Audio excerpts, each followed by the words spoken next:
The story of John's Lederhosen.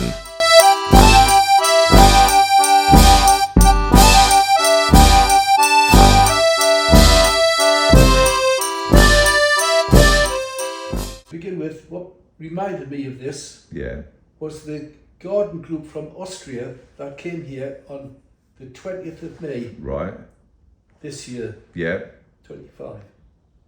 And I felt I had to relate this story while they were sitting in the conservatory. Yeah, sure. And there were over 30, one or two standing. Yeah. And they said 1966, before the World Cup, I wanted to see some real mountains. Yeah. Hopefully, so I arranged to go with the CHA, the Countrywide Holiday Association, and we went to Solden. I was on their own, and the others were on their own. And the first day, the guide, because we were staying in a hotel, he said, so you can all get to know each other. We're going to go down to the village, small town, about 5 miles from here, in a coach, so you can spend time together just to have a chat and get to know each other. And then we're coming back, but just a word of warning, the journey down there is very steep. So if you miss the coach coming back, you'll have to walk back, but you can't follow the road, which is full of twists and turns, hairpin bends, very steep. You have to follow a track on the hillside. So I said, fine. So I remember going down, having a chat with people for a while. Then I decided to go in a store, and on the shelves, I had Lederhosen. Not just the leather shorts, but the braces, the full works. Yeah. And on the spur of the moment, I decided to try it on. I hadn't given it any thought beforehand. No. And the assistant, that was, he said, you look very smart. And on the spur of the moment, I looked at the price, I thought this is very reasonable. So I bought it there and then. And instead of changing back to my own clothes, I thought it's a lovely warm day out there, I'll leave it on. Right.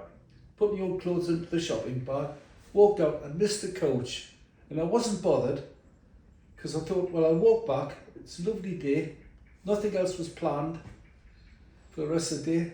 So I found this track and started heading home to the hotel.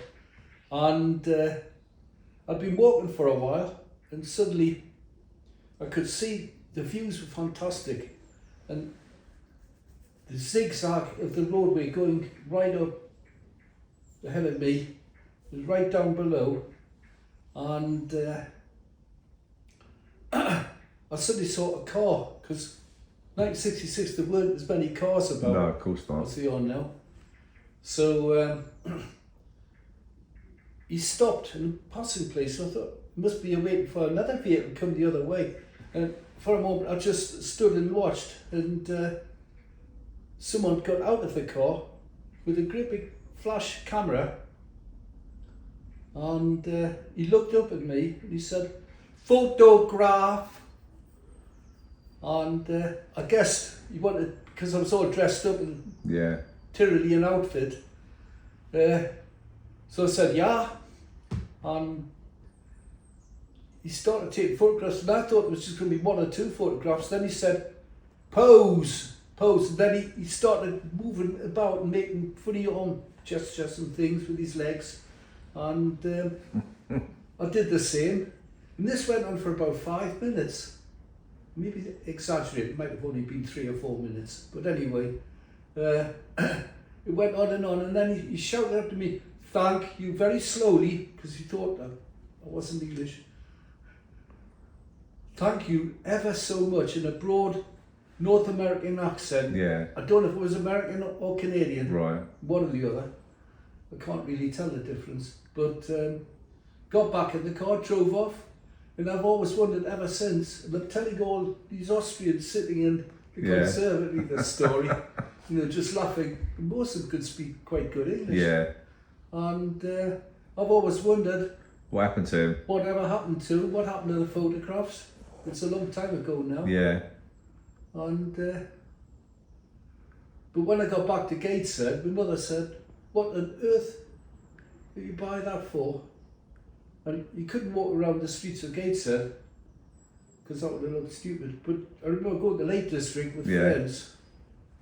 We would do a bit of climbing during the summer. Yeah. I'd wear the. Are they leather? Are they just all leather trousers, are they? Leather trousers. Are they proper leather? Are they stiff?